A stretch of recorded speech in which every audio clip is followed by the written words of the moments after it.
تعتبر مدينة اسطنبول بتركيا وجهة سياحية للملايين حول العالم سنويا. أفضل وقت للسفر إلى هيدي المدينة يكون خلال فترة الخريف أو فترة الربيع. فترة الخريف إذا قلنا خلال أشهر أيلول تشرين الأول وتشرين الثاني، وخلال أشهر آذار ونيسان، حيث يكون الطقس والأجواء خلال هذه الفترة ممتاز جدا، والأجواء النهارية أو الليلية رائعة بهيدي المدينة. بالنسبة إلى أسعار التذاكر أيضا خلال هيدي الفترة من السنة بتكون منخفضة نوعا ما، إذا ما عملنا مقارنة بين وبين فترة الهاي سيزن، فترة الأعياد أو الفترة الصيفية. بالنسبة لمكان السكن بإسطنبول، آه، أغلب السواح بيتجهوا صوب منطقة تقسيم أو شارع الاستقلال، لأنه هيدي المنطقة تعد في وسط إسطنبول، منطقة قريبة من المناطق السياحية، والتنقل إلى المناطق السياحية يكون أسهل نوعا ما. في فنادق سعرها معقول ومقبول بهذه المنطقة، لكن بالمقابل هناك فنادق أسعارها تعد مرتفعة. فإذا شخص عنده ميزانية محدودة في يتوجه صوب مناطق أبعد من منطقة تقسيم، صوب منطقة الفاتح إذا قلنا على سبيل المثال. وأيضا هذه المنطقة تعد قريبة وسرحة وجميلة وقريبة من المناطق السياحية. في يحجز عبر مباشرة عبر موقع الفندق، أو في يتوجه صوب تطبيق اير بي ام بي الشهير، يلي هو أفضل تطبيق للحجز الشقق والمنازل، وموقع موثوق وتم تجربته أكثر من مرة. وهناك أسعار جدا مميزة بهيدا التطبيق. إذا أراد الشخص التوفير حيلاقي فرق بين الفنادق وبين هيدا التطبيق. وهناك العديد من الخدمات يلي موجودة على اير بي ام بي، وفي يختار من بينها للحصول على أفضل مكان، إن كان من السعر أو من السكن، خلال رحلته إلى هيدي المدينة. موقع بوكينج دوت كوم داخل تركيا غير فعال، بده ينتبه السائح لهذا الموضوع. فيحجز مباشرة عبر موقع الفندق، يتواصل مباشرة معه ويحجز عبره، أو عبر مكتب سياحي، أو مثل ما قلنا عبر تطبيق اير بي ام بي.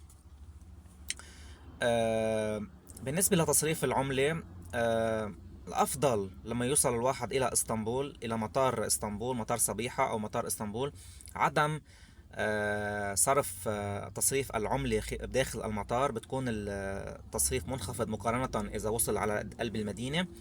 يصرف مبلغ صغير بس ليمشي أموره خلال هيدي الفترة. وشراء الخط أيضا، ما يشتري الخط التركي من الشركات داخل المطار، لأنه بتكون أغلى من الشركات يلي بتكون داخل السوق، الأسواق وداخل مدينة اسطنبول. بس يوصل إلى مطار صبيحة أو مطار اسطنبول، مطار صبيحة تحديدا، بيتوجه لتحت المطار، وبياخد هنيك باصات الهافا ايست المنتشرة هنيك بكثرة، يلي هيدا الباص بيوصله إلى ساحة تقسيم، وبسعر كتير كتير جيد، تقريبا $5 بينتقل من مطار صبيحة إلى داخل شارع تقسيم، ومن هناك بيتوجه إلى مكان إقامته. وبس يوصل إلى شارع تقسيم في صرف عملة، وفي يشتري الخط التركي من هناك، بيكون موفر على حاله. أيضا إذا كانت ميزانيته محدودة مثل ما قلنا. بالنسبة للشراء والتسوق بإسطنبول، بدك دايما يكون في بازار على شراء القطعة، لأنه بيصير في تخفيض بالسعر. ما دايما تاخد السعر يلي بيقول البائع عنه. دايما حاول خد وأعطي معه لتوصل للسعر يلي انت بيناسبك، لأنه بينزل الأسعار. ما في أسعار ثابتة إلا بمحلات قليلة جدا بيكون كاتب على برا إنه فيكست برايس، وبيكون ما في مجال للأخذ والعطاء بالنسبة للسعر. المناطق السياحية المشهورة بإسطنبول مثل ما قلنا شارع تقسيم، شارع الاستقلال، عندنا منطقة أورتاكوي الشهيرة، عندنا منطقة السلطان أحمد وآيا صوفيا، ساحل إمينونو، تقريبا البازار الكبير، حديقة جولهاني.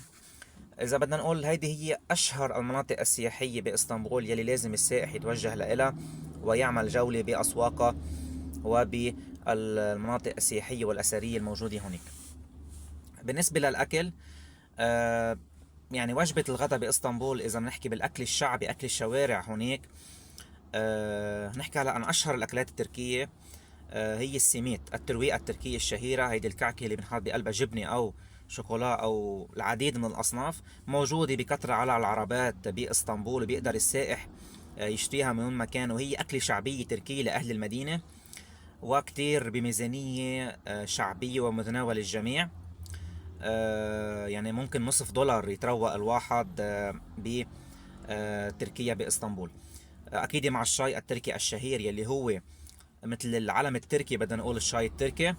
والشعب التركي بيتناول الشاي بكثرة بكتير، وصولا إلى 15 فنجان شاي خلال النهار، بالإضافة أيضا إلى القهوة التركية، لكن الشاي التركي هو الطاغي بتركيا. الدونار التركي، الشاورما التركية الشهيرة إن كان لحمة أو دجاج، كمان هو من الأكلات الشعبية اللازم اللي يجربها السائح بتركيا، متوفرة بكثرة بكل الشوارع التركية بكل المناطق. وايضا سعر الساندويتش يتراوح بين، اذا قلنا $4 $5، بيقدر السائح يتناول وجبة الغداء مع العيران التركي الشهير، اللبن التركي، بحدود $6 في يتغدى وجبة تركية. لكن إذا بده يتوجه صوب المطاعم الأفخم، مطاعم تكون ميزانيته أعلى من هيك، لأنه حيتراوح الغداء بين $15 ولا $20. هيك هيك سعر الأطباق التركية في اسطنبول. البطاطا الكومبير هي من الوجبات الأكلات الشهيرة أيضا بإسطنبول، يلي بده يتناولها السائح بمنطقة أورتاكوي على الساحل. هي عبارة عن بطاطا مشوية بنحط بقلبها العديد من المكونات وتقدم، وهي وجبة دسمة وبتشبع. بنحط بقلبها فطر، بنحط بقلبها زبدة، جبنة، الهوت دوغ، والعديد من المكونات بقلبها حسب هو بيختار السائح مثل ما بده. شو بده يحط بقلبها. بتراوح سعرها تقريبا من $8 إلى $10 بهيدي الحدود، وهي منتشرة بكثرة بساحل أورتاكوي. أما في سندويش السمك الشهير بمنطقة إمينونو، المنتشر على العربات بكثرة هناك، والساحل أمينونو كله عبارة عن عربات سمك. ويتراوح سعرها للساندويتش حوالي $6. بنحط بقلبها خس وعصير الحامض، وتقدم مع الكباية المخلل التركي الشهيرة أيضا. برج غلطة أيضا هي من المناطق السياحية اللي لازم يزورها السائح بإسطنبول. برج غلطة، تحت برج غلطة هناك الأكلة الشهيرة، الحلو التركي الشهير، السان سيباستيان التركي، لازم يجربوا السائح خلال زيارته إلى إسطنبول. وهناك العديد من الكافيهات يلي بتقدمه بطريقة مميزة جدا، تحديدا بمنطقة غلطة، تحت برج غلطة تحديدا.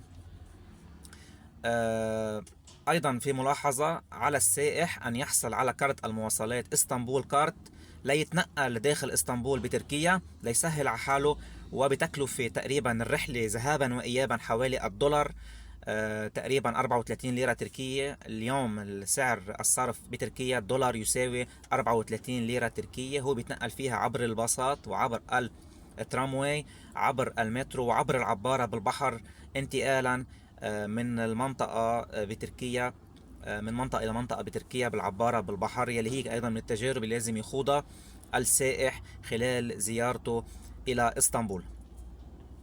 هيدي جولة سريعة على أبرز النصائح ودليلك إلى إسطنبول، الأشياء اللي لازم تعملها بإسطنبول. يعني إن شاء الله نكون ضوينا بشكل عام على أبرز الأشياء بتركيا. في أيضا شغلة لازم نحكي عنها، هي ساندويتش الكوكوريتشي، يلي هي عبارة عن أمعاء الخروف، تقدم مع دهن ملفوف عليه مصارين او امعاء الخروف، وتقدم. هي اكله بيحبوها الاتراك كتير، لكن كتير من العالم بتجربها، ولكن ما لقيتها هيدي الاكله طيبه بسبب انه هي مكونه من امعاء الخروف. بالاضافه الى ايضا الى الصدف، محار البحر اذا بدنا نقول، او الميديا، هي من الاكلات التركيه الشهيره باسطنبول، ومتوفره ايضا بالعربات بالشوارع، وتقدم مع الحامض، عصير الحامض، وفي بعض منها محشي بالأرز. مدينة اسطنبول هي وجهة سياحية للعديد من أهم الوجهات السياحية بالعالم، من المدن الشهيرة، وهي مقصد سياحي بنصح الجميع يزورها ويتمتع بأجواءها إن كان نهارا أو ليلا. ويعطيكم العافية، وشكرا لكل واحد حضر الفيديو للآخر، وما تنسى تعمل اشتراك بالقناة، ويعطيكم ألف عافية.